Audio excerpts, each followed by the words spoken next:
नमस्कार विद्यार्थी मित्रांनो, मी देवाज जाधवर युनिक अकॅडमी पुणे. विद्यार्थी मित्रांनो, कंबाईन ग्रुप बी चा जो दुसरा पेपर आहे त्या दुसऱ्या पेपरमध्ये चालू घडामोडी हा विषय आहे आणि या विषयाचे जे काही प्रश्न आले आहेत 5 नोव्हेंबर 2023 रोजी जी कंबाईन ग्रुप बी ची मुख्य परीक्षा पार पडली. ह्या मुख्य परीक्षेमध्ये दुसऱ्या पेपरमध्ये चालू घडामोडीचे जे प्रश्न आलेत आणि ते कोणते प्रश्न आलेत, काय प्रश्न आलेत हे आपल्याला पाहायचंय. याच्यामध्ये बघा, मी तर सुरुवातीलाच काय म्हणलं बघा, 5 नोव्हेंबर 2023च्या ग्रुप बी परीक्षेमध्ये चालू घडामोडी या विषयावर आधारित एकूण 14 प्रश्न आलेत. किती प्रश्न आलेत? 14 प्रश्न. तसे 10च प्रश्न आहेत, म्हणजे करंटचे आले 10 आहेत, परंतु तिथं 14 मी काय म्हटलंय तर पॉलिटीमधला एका दुसरा प्रश्न आहे, जॉग्राफीमधला एका दुसरा प्रश्न करंटचा आहे, किंवा एक सामान्य स्वरूपातला एका दुसरा प्रश्न, असे टोटल 14 प्रश्न आहेत. आणि त्या 14 प्रश्नाचं विश्लेषण, त्याची उत्तरं आपण आजच्या व्हिडिओमध्ये पाहणार आहोत.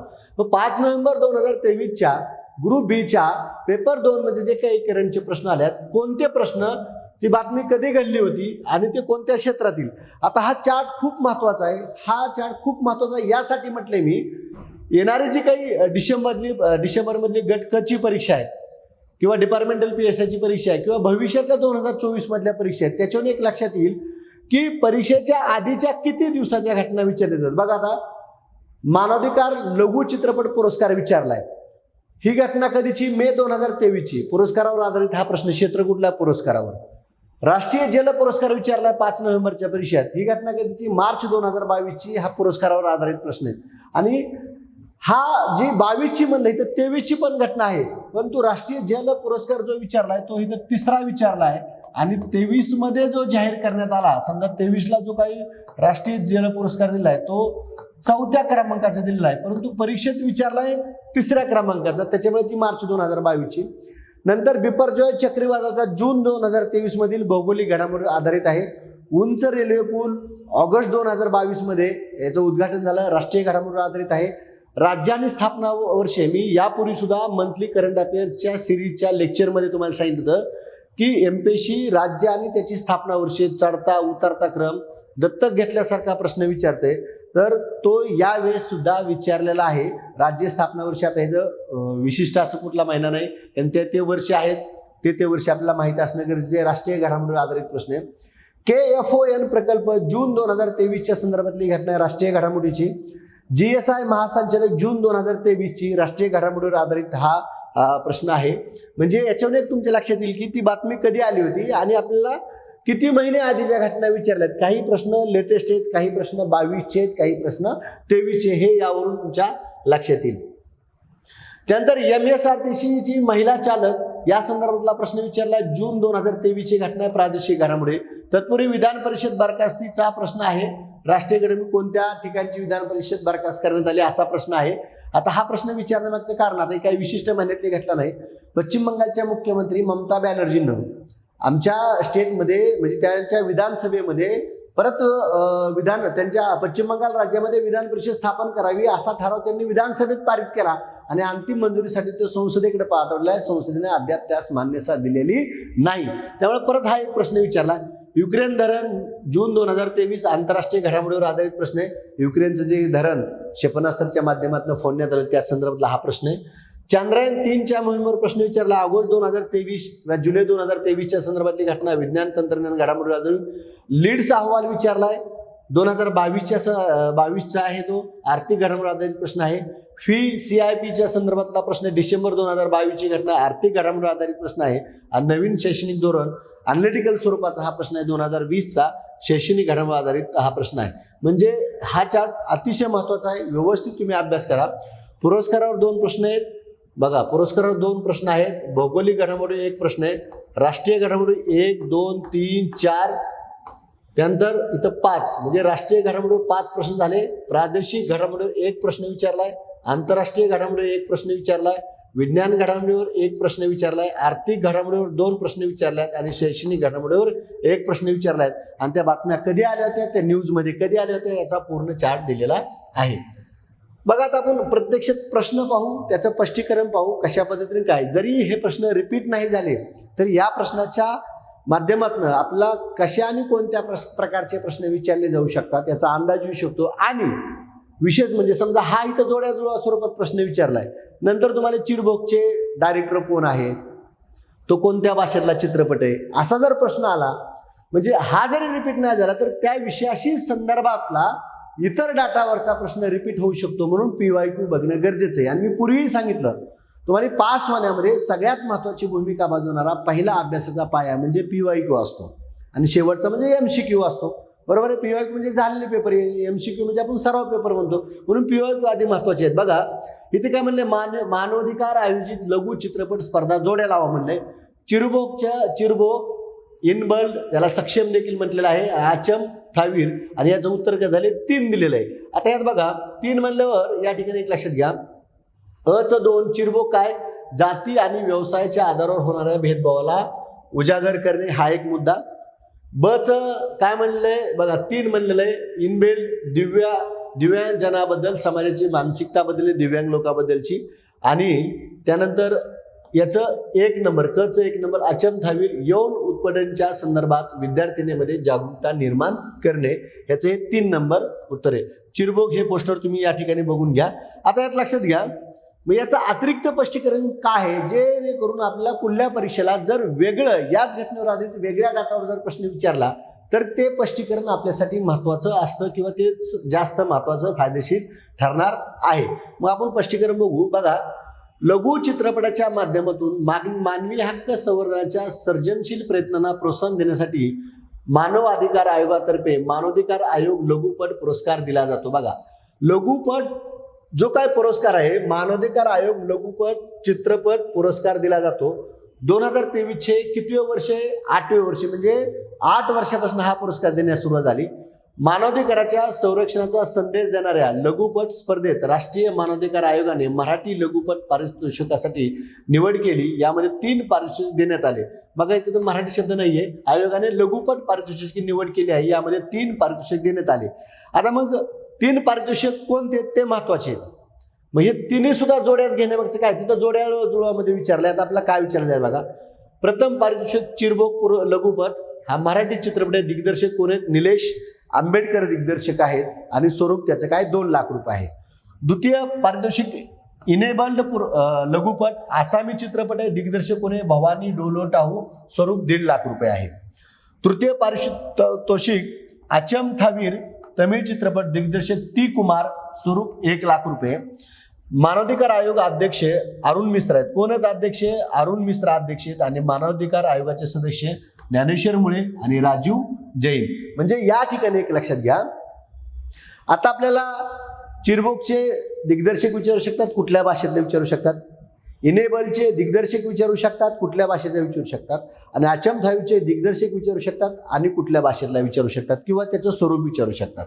मग तिथं जोड्याजुळामध्ये कशावर आधारित ते चित्रपट सांगितलंय, परंतु दिग्दर्शक कोण आहे, त्याचं स्वरूप काय आहे, हे या ठिकाणी मी या प्रश्नामध्ये याचा उल्लेख केलेला आहे स्पष्टीकरणामध्ये. हे पाहून घेणं गरजेचं आहे. त्यानंतर दुसरा प्रश्न, केंद्रीय जलशक्ती मंत्र्यांनी 3ऱ्या राष्ट्रीय जल पुरस्कार जाहीर केला. यामध्ये खालीलपैकी कोणत्या राज्याला प्रथम पारितोषिक मिळाले, तर याचं उत्तर काय, 4 नंबर. 4 मध्ये कुठला, उत्तर प्रदेश. मग आता याचं स्पष्टीकरण काय बघा. जलशक्ती मंत्रालयाद्वारे नरेंद्र मोदी सरकारने जलशक्ती मंत्रालय पहिल्यांदा निर्माण केलं आणि ते जलशक्ती मंत्रालय निर्माण केल्यानंतर जलशक्ती मंत्रालयानं 2018 पासून, त्याच वर्षापासून या ठिकाणी जलशक्ती पुरस्कार देण्यास सुरुवात झाली.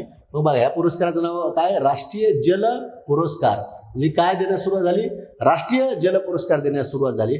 सर्वोत्कृष्ट राज्य कुठलं आहे, उत्तर प्रदेश. आपण उत्तरामध्ये पाहिले 22चा आहे. राष्ट्रपती रामनाथ कोविंदद्वारे या राज्याला हा पुरस्कार मिळाला आणि तो कितव्या क्रमांकाचा, 3ऱ्या क्रमांकाचा. 29 मार्च 2022 मध्ये तो देण्यात आला. आता 4था राष्ट्रीय जल पुरस्कार 23चा जो आहे 17 जून 2023ला वितरण झालं. आणि सर्वोत्कृष्ट राज्य कुठलं आहे, मध्य प्रदेश. आपल्याला 3रा राष्ट्रीय जल पुरस्कार विचारला म्हणून त्याचं उत्तर उत्तर प्रदेश आहे. जर आता येणाऱ्या परीक्षेमध्ये 4था राष्ट्रीय जल पुरस्कार विचारला तर त्याचं उत्तर काय असणार आहे, मध्य प्रदेश असणार आहे. हे या ठिकाणी लक्षात घ्या. तिसरा प्रश्न आहे, जून 2023 मध्ये भारताच्या पश्चिम भागातील समुद्र किनाऱ्यावरील प्रदेशाला कोणत्या वादळाचा तडाखा बसला होता. याचं उत्तर आहे 4 नंबर, बिपरजॉय. भौगोलिक घडामोडीवर आधारित हा प्रश्न आहे. मग आता यात बघा, अरबी समुद्रात जून 2023 मध्ये बिपरजॉय हे चक्रीवादळ आले होते. हे नाव बांगलादेशाने दिले आहे. या नावाचा अर्थ काय, आपत्ती असा अर्थ होतो. अरबी समुद्रात सर्वाधिक काळ टिकलेले हे आतापर्यंतचे सर्वात मोठे किंवा सर्वाधिक काळ टिकलेले हे चक्रीवादळ आहे, म्हणून बिपरजॉय या वादळावर हे या ठिकाणी प्रश्न विचारलेला आहे. विद्यार्थी मित्रांनो, मी माझ्या टेलिग्रामला किंवा सोशल मीडियाला पण टाकलेलं आहे. बिपरजॉय चक्रीवादळ, त्यानंतर युक्रेनचं धरण आणि एसटीची पहिली महिला चालक, हे तिन्ही प्रश्न जून 2023 या मंथली करंट अफेअर्सचं व्हिडिओमध्ये सुद्धा तुम्ही बघा. परीक्षेला जाता जाताच्या घटनेमध्ये त्या एकाच पानावरचे 3 प्रश्न आहेत. त्यामुळं प्रत्येक भाग, प्रत्येक पान पुस्तकातलं किंवा व्हिडिओमधलं प्रत्येक वाक्य खूप महत्त्वाचं आहे. ते व्यवस्थित ऐकणे किंवा वाचणं गरजेचं आहे. कारण एकाच पानावर तुम्हाला किती प्रश्न बरोबर येणार आहेत? 3 प्रश्न बरोबर येत आहेत. म्हणजे या ठिकाणी लक्षात घ्या की हे महत्त्वाचं नाही, ते महत्त्वाचं नाही असं म्हणून चालणार नाही. परीक्षेच्या दृष्टीने जे जे महत्त्वाचं आहे ते आपल्याला करावंच लागणार आहे. त्यानंतर पुढला प्रश्न बघा. जम्मू काश्मीरच्या रियासी जिल्ह्यातील उधमपूर श्रीनगर बारामुल्ला रेल्वे मार्गावर कोणत्या नदीवर सर्वात उंच रेल्वे पूल, जगातील सर्वात उंच रेल्वे पूल बांधला जात आहे? याचं उत्तर आहे 4 नंबर. 4 मध्ये पर्याय आहे चिनाब आहे. मग याचं स्पष्टीकरण आपण बघूया. बघा, 13 ऑगस्ट 2022ला उद्घाटन केलं. जम्मू काश्मीरमधील रियासी जिल्ह्यात चिनाब नदीवर बांधण्यात येत असलेल्या जगातील सर्वात उंच रेल्वे पूल पर्यटन स्थळ म्हणून विकसित केला जाणार आहे. मंथली करंट अफेअर्स मधलं तुम्ही जर माझे ऑक्टोबर 2023चा जर व्हिडिओ पाहिला मंथलीचा, तर त्याच्यामध्ये ही घटना मी सगळी कव्हर केलेली आहे आणि त्याच्यावर आधारित तो प्रश्न आलेला आहे. हा पूल पॅरिसच्या आयफेल टॉवरपेक्षाही सर्वात उंच असणार आहे. रियासी येथील ज्योतिपुरम येथे हा पूल बांधण्यात येणार आहे. आता या पुलाची वैशिष्ट्ये काय आहेत बघा. कुठे बांधण्यात येणार आहे? रियासी येथील ज्योतिपुरम येथे हा पूल बांधण्यात येणार आहे. पुलाची वैशिष्ट्ये: अंतर 1.3 किलोमीटर, नदी पात्रापासूनची उंची 359 मीटर, आयफेल टॉवरपेक्षा 35 मीटर उंच, सर्व ऋतूमध्ये वाहतुकीसाठी उपलब्ध, काश्मीरमधील अनेक गावांना रेल्वे मार्गाने जोडणार. त्याचा नेमका फायदा काय आहे? ठीक आहे. पुढला प्रश्न. स्थापना वर्षाच्या चढत्या क्रमाने खालील घटक राज्याची मांडणी करा. मी जो मग सुरुवातीला उल्लेख केला तुम्हाला, आयोगाचा हा आवडता प्रश्न आहे किंवा त्याला मी असा शब्द वापरला होता की आयोग दत्तक घेतल्यासारखा हा प्रश्न प्रत्येक एक्झाममध्ये विचारते. राज्यसेवा पूर्व परीक्षेमध्ये तर दरवर्षी हा प्रश्न आहे, खालील राज्याच्या निर्मितीचा क्रम लावा म्हणून. बरोबर आहे. मग आता याच्यामध्ये यावेळेस पण असंच केले, स्थापना वर्षाच्या चढत्या क्रमाने, बघा चढत्या क्रमाने खालील घटक राज्याची मांडणी करा. आता याची अशी मांडणी करण्यासाठी एक लक्षात घ्या विद्यार्थी मित्रांनो, हिमाचल प्रदेशची स्थापना कधी झाली, नागालँडची स्थापना कधी झाली, ओडिसाची स्थापना कधी झाली, अरुणाचल प्रदेशची स्थापना कधी झाली, याची जर वर्षे माहीत असतील तर चढता क्रम लावू शकता, अन्यथा लावू शकता का नाही? आता याचं उत्तर काय सांगितले? 2. बघा, क ब अ ड असं या ठिकाणी आहे. आता मग इथं साधा सोपा अर्थ काय आहे अशा प्रश्नाचं उत्तर येण्यासाठी भारतातली 28 घटक राज्ये आणि त्यांची निर्मिती वर्षे तुमची तोंडपाठ पाहिजेत. मी तोंडपाठ हा शब्द वापरलाय. काही घटक हे तोंडपाठ पाहिजेतच, वाचावे लागणार आहेत, लक्षात ठेवावं लागणार आहेत. ही 28 घटक राज्ये त्यांची निर्मिती वर्षे पाठच करायची. हमखास एक प्रश्न असतो, तो एक प्रश्न आपल्यासाठी खूप महत्वाचा आहे. मग आता यात बघा, स्पष्टीकरणामध्ये तुम्हाला मी काय दिलंय, 28 घटक राज्य स्क्रीनवर तुम्ही बघू शकता. 28 घटक राज्य त्यांची निर्मिती वर्षे दिली आहेत. हे व्यवस्थित सेव्ह करून ठेवायचं, पाठ करून ठेवायचं. कोणतंही राज्य उचल, असं नाही की हे राज्य उचल ते राज्य विचार. काही वेळेस ईशान्येकडले राज्य विचारतात, बरोबर आहे, काही वेळेस दक्षिणेकडले विचारतात, म्हणजे कोणतेही विचारू शकतात. त्यामुळे कोणतेही विचारते आपल्याला 28 पाठ पाहिजे. आता मग आंध्र प्रदेशची स्थापना 1 ऑक्टोबर 1953. आता इथे लक्षात घ्या, 1 नोव्हेंबरला स्थापना झालेली जी राज्य आहेत बघा, आसाम, बिहार, कर्नाटक, केरळ, मध्य प्रदेश, ओडिसा, पंजाब, राजस्थान, पश्चिम बंगाल आणि तमिळनाडू, अशा पद्धतीनं हे राज्य तुम्ही या ठिकाणी 1 नोव्हेंबर 1956ची राज्य म्हणजे उत्तर प्रदेशपर्यंतची. बरोबर आहे. पुन्हा 1960ला 2 राज्य आहेत, गुजरात आणि महाराष्ट्र. बघा, आता आपण असं लक्षात ठेवूया बघा, 1 2 3 4 5 6 7 8 9 10 राज्य 1956ला निर्माण झालेले आहेत. बरोबर, 1 नोव्हेंबर 1956ला.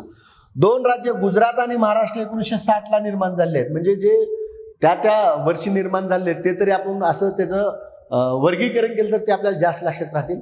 त्यानंतर बघा, नागालँडची स्थापना 63ची आहे, हरियाणाची स्थापना 1966ची आहे, हिमाचल प्रदेशची 1971 आहे, मणिपूरची 21 जानेवारी 1972 आहे, मेघालय 72 आहे, त्रिपुरा 72 म्हणजे बघा 72ची 3 राज्य आहेत, मणिपूर, मेघालय आणि त्रिपुरा. 75ला सिक्कीम आहे, 87ला 3 राज्य आहेत बघा, 87ची मिझोरम आहे, अरुणाचल प्रदेश, गोवा आहे. म्हणजे अशा पद्धतीने तुम्ही लक्षात ठेवू शकता. झारखंड, छत्तीसगड आणि उत्तराखंड 2000 या वर्षीचे आहेत अटल बिहारी वाजपेयी यांच्या कालखंडामध्ये. झारखंड, छत्तीसगड आणि उत्तराखंड. आणि शेवटचं राज्य आंध्रमधनं निर्माण झालं 2 जून 2014ला. आंध्र प्रदेशमधनं कुठलं राज्य निर्माण झालं? तेलंगणा राज्य निर्माण झालं. म्हणजे या ठिकाणी लक्षात घ्या 10 राज्य 56ला निर्माण झाल्यात, 2 राज्य 60ला निर्माण झालेत, 72ला 3 निर्माण झालेत, 87ला 3 आहेत, 2000 साली 3 आहेत. अशा पद्धतीने जर हे जर वर्गीकरण केलं तर हे जास्त लक्षात राहू शकतं किंवा तुमचं पाठ होऊ शकतं. त्यानंतरचा पुढला प्रश्न बघा कोणता आहे, राष्ट्रीय घडामोडीवर आधारित आहे. जून 2023 मध्ये केरळ राज्य सरकारने KFON प्रकल्प सुरू केला. या संदर्भात ओचा अर्थ काय आहे? याचं उत्तर आहे 2 नंबर ऑप्टिक. आणि याचा अर्थ काय आहे हे समजण्यासाठी याचा लॉंग फॉर्म माहिती असणं गरजेचं आहे, तो आपण पाहूया. बघा, Kerala fibre optics, Kerala fibre optic network हा केरळ सरकारचा सार्वजनिक अनुदानित उपक्रम आहे. उद्देश केरळला हाय स्पीड इंटरनेट कनेक्टिव्हिटी प्रदान करणे. आता याचा लॉंग फॉर्म बघा, KFON, केरळा फायबर, आणि आपल्याला जो ओ विचारलाय तो हा आहे ऑप्टिक नेटवर्क. म्हणून त्याचं उत्तर या ठिकाणी आपण बघितलं, काय बघितलं तर ऑप्टिक हा 2 नंबरचं उत्तर आपण पाहिलेलं आहे. लॉन्च कधी केलं? 5 जून 2023ला. म्हणजे ही जूनची लेटेस्ट घटना विचारलेली आहे. 7 नंबरचा प्रश्न, 2023 मध्ये जिओलॉजिकल सर्व्हे ऑफ इंडियाच्या महासंचालकपदी कोणाची नियुक्ती करण्यात आली? याचं उत्तर 4 नंबर आहे, जनार्दन प्रसाद यांची नियुक्ती करण्यात आली. मग आता याच्यावर आधारित स्पष्टीकरण काय? भारतीय भूवैज्ञानिक सर्वेक्षणाचे नवे महासंचालक जनार्दन प्रसाद यांची 2 जून 2023 रोजी नियुक्ती करण्यात आली. डॉक्टर S राजू यांची जागा त्यांनी घेतली. Geological survey of India Khan मंत्रालयाच्या अंतर्गत येते 4 मार्च 1851ला याची स्थापना करण्यात आली. पश्चिम बंगालमधील कोलकाता या ठिकाणी मुख्यालय आहे. आणि उद्देश काय? खनिज संशोधनाच्या संदर्भात निरंतर कार्य करणे. नियुक्त्या नेमणुका याच्यावर एक प्रश्न असतो, त्याचं आपल्याला या कंबाईनच्या ग्रुप बीच्या 5 नोव्हेंबरच्या परीक्षेमध्ये तो एक प्रति आलेला आहे ह्या प्रश्नाचा. त्यानंतर बघा, खालीलपैकी कोणत्या राज्यांनी त्याच्या राज्यात विधान परिषद बरखास्त केली आहे? आता याचं उत्तर काय म्हणले बघा, 3 म्हणलंय. 3 म्हणजे कोणते? अ आणि क. अ कोणते? पश्चिम बंगाल. क कुठलंय? तमिळनाडू. आता तत्पूर्वी एक लक्षात घ्या, हा पॉलिटिकल सायन्स मधला प्रश्न आहे, परंतु आपल्या करंट रिलेटेड पण असतो. मग आता लक्षात घ्या, सध्या देशामध्ये 6 ठिकाणी विधान परिषद आहेत. मग आता विधान परिषदा स्थापन करायच्या का नाही हे ठरवण्याचा अधिकार विधानसभेला आहे. त्या ठिकाणची विधानसभेचा ठराव पास करून संसदेकडे पाठवते, पण अंतिम मान्यता मात्र विधान परिषद स्थापन करायची की नाही ती ठरवण्याचा अधिकार मात्र कोणाला असतो? संसदेला असतो. मग यात बघा, विधान परिषद बरखास्त केली आहे पश्चिम बंगाल आणि तमिळनाडू. उत्तर काय सांगितलं? 3 सांगितलं. बघा, भारतात 6 ठिकाणी आहेत. मग 6 कोणते आहेत? महाराष्ट्र, कर्नाटक, उत्तर प्रदेश, बिहार, आंध्र प्रदेश आणि तेलंगणा येथे विधान परिषद आहेत. पश्चिम बंगालची विधान परिषद 1969ला बरखास्त करण्यात आली, परंतु ममता बॅनर्जी सरकारने ती पुन्हा निर्माण करण्याच्या संदर्भात काय केली? घोषणा केली. तमिळनाडूची विधान परिषद 1986ला बरखास्त करण्यात आली. आता मग हा प्रश्न विचारण्याचा पॉलिटिकल सायन्स मधला हा भाग आहे, परंतु पश्चिम बंगालच्या परत मुख्यमंत्र्यांनी विधानसभेत कसा ठराव पास केला म्हणून हा प्रश्न चर्चेत आला आणि परत या ठिकाणी तो विचारण्यात आलेला आहे. प्रादेशिक घडामोडीवर MSRTCची पहिली महिला चालक बनण्याचा मान कोणास मिळाला? तर याचं उत्तर आहे 4 नंबर, अर्चना अत्राम या आहेत. प्रादेशिक घडामोडीवर आधारित हा प्रश्न आहे. सासवड ते नीरा, बघा, सासवड ते नीरा मार्गावर पहिल्यांदा अर्चना अत्राम यांनी महिलेने ST बस चालवली. ही ST बस चालवणी पहिली महिला आहे. अशा पद्धतीनं हा एक प्रश्न आलेला आहे. त्यानंतर युक्रेनचे खालीलपैकी कोणते धरण 2023 मध्ये उद्ध्वस्त झाले होते? रशियाने, या ठिकाणी लक्षात घ्या की युक्रेनवर जो हल्ला केला त्या हल्ल्यामध्ये काखोव्का नावाचं धरण या ठिकाणी काय करण्यात आलं? उद्ध्वस्त करण्यात आलं. क्षेपणास्त्रानं हल्ला झाल्यानंतर एखादं धरण फुटल्याची ही जगातली पहिली घटना आहे. म्हणून या ठिकाणी हा प्रश्न विचारण्यात आला आहे आणि याचं उत्तर 3 नंबर. मी मंथली करंट अफेअर सिरीजच्या लेक्चरमध्ये सुद्धा याच्या संदर्भात सांगितलं की याच्यावर प्रश्न विचारला जाऊ शकतो आणि तो प्रश्न या ठिकाणी विचारण्यात आलेला आहे. बघा, युक्रेनमधील हे सर्वात मोठं धरण आहे. युक्रेनमधील निपर नदीवरील, आता भविष्यात जर विचारलं कोणत्या नदीवरील धरण फोडण्यात आलं तर निपर नदीवरील फोडण्यात आलं. 6 जून 2023 रोजी क्षेपणास्त्रामुळे फुटले असून मोठ्या प्रमाणात पाण्याचा विसर्ग झाला. 80 गावामध्ये पुराचा धोका निर्माण झाला आहे. धरण 30 मीटर रुंद आणि 3.2 किलोमीटर लांब आहे. 1956ला धरण बांधण्यात आले. अदर डाटावर जर प्रश्न विचारला तर ही स्पष्टीकरणात्मक माहिती तुम्हाला जास्त फायदेशीर ठरू शकते. चांद्रयान-3चे एकूण वस्तुमान किती होते असा प्रश्न विचारला आहे. उत्तर 3 आहे, 3900 किलोग्राम. आता बघा, चांद्रयान-3 मोहीम यशस्वी, बरोबर आहे. प्रक्षेपण 14 जुलै 2023ला दुपारी 2:35 ठिकाण सतीश धवन अंतराळ केंद्र, Sriharikota, Andhra Pradesh. LVM-3M4 launch vehicle mark 3 चंद्राच्या पृष्ठभागावर उतरले 23 ऑगस्ट 2023ला. या 2 तारखा महत्वाच्या आहेत. लॉन्चिंग 14 जुलै 2023 आणि उतरले कधी 23 ऑगस्ट 2023ला. 6:04 खर्च 615 कोटी रुपये. चंद्राच्या दक्षिण ध्रुवाजवळ यान उतरला. भारत जगातील पहिला देश ठरला. याची अतिरिक्त माहिती खूप आहे आणि ती आपल्याला फायदेशीर पण आहे. इथं वस्तुमान विचारले. कोणत्याही ह्या चांद्रांच्या माहितीवर कोणताही प्रश्न भविष्यात फॉर्मॅट होऊ शकतो, होणार आहे. आता तो वस्तुमानावर झालेला आहे, बरोबर आहे. भविष्यामध्ये प्रक्षेपण तारीख, कधी उतरलं, इतर डाटावर पण विचारला जाऊ शकतो. तर जुलै ऑगस्टच्या व्हिडिओमध्ये किंवा चालू घडामोडीच्या पुस्तकामध्ये मंथलीमध्ये मी चांद्रावर डिटेल माहिती दिली आहे, ती त्या ठिकाणून तुम्ही व्यवस्थित करू शकता. त्यानंतर बघा, लीड्स 2022च्या सर्वेक्षण अहवालानुसार खालीलपैकी कोणती राज्य फास्ट मूव्हर्स कामगिरी श्रेणीमध्ये आहेत. याचं उत्तर आहे 3 नंबर. 3 नंबर आहे ब आहे आणि क आहे. ब कोणता आहे बघा, केरळ, आणि क कोणता आहे, राजस्थान. हा अर्थशास्त्राशी संबंधित हा प्रश्न आहे. लीड्स जो अहवाल आहे त्या लीड्स अहवालच्या संदर्भात माहिती असणं गरजेचं आहे. बघा, वाणिज्य आणि उद्योग मंत्रालयाने 2022 साठी logistic is across different states चा लॉंग फॉर्म बघा इथं आहे, अहवाल प्रकाशित केला. लीड्स हा देशांतर्गत, बघा इथं काय म्हणजे, लीड्स हा देशांतर्गत विकसित केलेला निर्देशांक आहे. हे वाक्य महत्वाचे. लीड्स काय आहे, देशांतर्गत विकसित केलेला निर्देशांक आहे, जो भारतातील सर्व राज्य आणि केंद्रशासित प्रदेशामध्ये लॉजिस्टिक पायाभूत सुविधा, सेवा आणि मानवी संसाधनांचे मूल्यमापन करण्यासाठी डेटा चालित विश्लेषणाचे वापर करतो. सर्वप्रथम हा अहवाल 2018 मध्ये मांडण्यात आला. दरवर्षी प्रकाशित केला जातो. हा अहवाल 3 श्रेणीमध्ये असतो. किती श्रेणीमध्ये असतो हा अहवाल? 3 श्रेणीमध्ये असतो. मग आता 3 श्रेण्या कोणत्या आहेत बघा याच्यामध्ये. एक श्रेणी अचिव्हर्स, दुसरे फास्ट मूव्हर्स आणि तिसरे इच्छुक. हे तिन्ही व्यवस्थित करून जातो. भविष्यामध्ये येणाऱ्या परीक्षेमध्ये याच्यावर प्रश्न विचारला जाऊ शकतो. या वर्गवारीत राज्य केंद्रशासित प्रदेशाचा समावेश आहे ज्यांनी 90% किंवा त्याहून अधिक टक्केवारी मिळवली आहे. अशी अचिव्हर्स मध्ये खालील राज्य केंद्रशासित प्रदेश अचिव्हर्स श्रेणीत येतात. मग अचिव्हर्स मध्ये येणारी कोणते? आंध्र आहे, आसाम आहे, चंदीगड आहे, दिल्ली, हरियाणा आहे, हिमाचल प्रदेश आहे, कर्नाटक आहे, महाराष्ट्र, ओडिशा, पंजाब, तामिळनाडू, तेलंगणा, उत्तर प्रदेश, उत्तराखंड आणि गुजरात हे अचिव्हर्स राज्यामध्ये महाराष्ट्र अव्वल स्थानावर आहे. येणाऱ्या भविष्यातल्या परीक्षेमध्ये कदाचित महाराष्ट्र अव्वल स्थानावर आहे. महाराष्ट्र लीड्सच्या कोणत्या श्रेणीमध्ये अव्वल आहे असा प्रश्न, तर या ठिकाणी अचिव्हर्स श्रेणीमध्ये लिडिंगचं असणार राज्य कुठले? महाराष्ट्र. ह्याला IMP करून ठेवा किंवा हे लक्षातच ठेवा, कदाचित याच्यावर प्रश्न विचारला जाईल. या श्रेणीमध्ये राज्य केंद्रशासित फास्ट मूव्हर्स मध्ये बघा, या श्रेणीमध्ये राज्य केंद्रशासित प्रदेशाचा समावेश आहे ज्यांनी 80% ते 90% पर्यंत गुण प्राप्त केला आहे. फास्ट मूव्हर्स श्रेणीमध्ये केरळ, मध्य प्रदेश, राजस्थान, पुदुचेरी, सिक्कीम, त्रिपुरा या राज्याचा समावेश आहे, जो आपल्याला प्रश्न विचारला आहे. इच्छुक मध्ये जी राज्य केंद्रशासित प्रदेशाने 80% पेक्षा कमी टक्केवारी गुण प्राप्त केला आहे ते इच्छुक श्रेणी अंतर्गत वर्गीकृत आहेत. तथापि प्रदान केलेल्या माहितीमध्ये या श्रेणी अंतर्गत येणाऱ्या विशिष्ट राज्याचा उल्लेख केलेला नाही. अशा पद्धतीने हा अतिशय व्यवस्थित भाग करून जायचं. याच्यावर आपला प्रश्न येणाऱ्या परीक्षेमध्ये विचारला जाऊ शकतो. FICCIP विस्तार काय आहे, जो बँकिंगशी संबंधित बातम्यांमध्ये दिसत होता. आर्थिक घडामोडीवर हा प्रश्न आहे. 2 आहे video based customer identification process. बघा, बँकिंग क्षेत्रामध्ये जे काही वेगवेगळे प्रयोग येतात त्या प्रयोगावर आधारित हा प्रश्न विचारला आहे.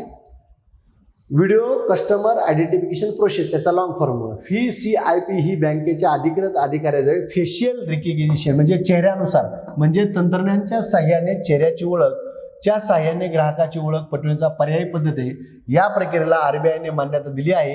ही पेपरलेस कॉन्टिन्युअस ऑनलाईन सुविधा ग्राहकाची KYC प्रक्रिया काही मिनिटात पूर्ण करण्यासाठी उपलब्ध आहे.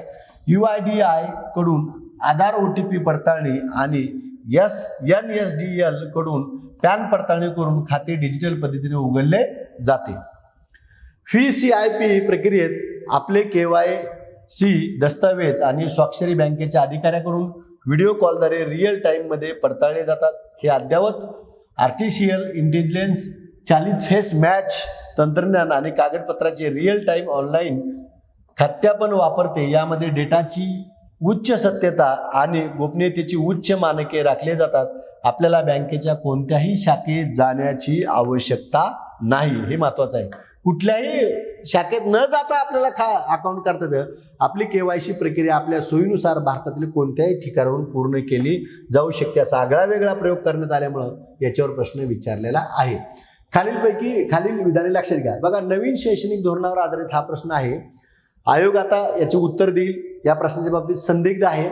आयोगाचा आन्सर आल्यानंतरच या प्रश्नाच्या बाबतीत आपल्याला डिस्कशन करता येईल किंवा त्यानंतरच तुम्ही याच्या संदर्भात उत्तर काढण्याचा प्रयत्न करा.